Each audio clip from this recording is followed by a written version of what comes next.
ఇవాళ మీరందరూ అసలు కోయిట్కి ఎందుకు వచ్చిండ్రు ఒక్కసారి ఆలోచన చేసుకోండి. మన ఊర్లో చెరువు బాగుంటే, మన పొలాలలో నీళ్లుంటే, వ్యవసాయం చేసుకుంటే మనం ఇంటికి ₹1 ఎక్కువ వస్తే అసలు కోయిట్కి రావాల్సిన అవసరం ఉంటుందా మనం?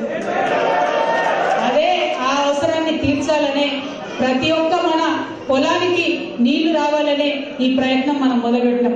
మొట్టమొదటిది మన తెలంగాణ భౌగోళిక పరిస్థితులకు అనుగుణంగా మన మైనర్ ఇరిగేషన్ వ్యవస్థను, మన చెరువులను, మన కుంటలను, మన కాకతీయం చేసి ఇచ్చినటువంటి గొలుసుకట్టు చెరువులను మనము కాపాడుకుంటే అది మొదటి స్టెప్ లో ఊర్లలోంచి వలసలు తగ్గుతాయన్నటువంటి విశ్వాసం మనకున్నది. మీరు ఇంకొక విషయం గుర్తుపెట్టుకోవాలి, ఈ చెరువుల పూడిక తీత కోసం ఈ ఒక్క సంవత్సరంలోనే మనం దాదాపుగా 2,000 కోట్ల రూపాయలు ఖర్చు పెట్టింది. అంత పెద్ద ఎత్తున చెరువుల కోసం ఒక తెలంగాణలోనే కాదు, ప్రపంచంలో ఎక్కడా కూడా ఖర్చు పెట్టలేదు. మొత్తం ఇవాళ ప్రపంచం అంతా నివ్వెరపోయి తెలంగాణ వైపు చూస్తున్నది. వీళ్ళు ఎందుకు ఇంత పంతం పట్టి చేస్తున్నారు?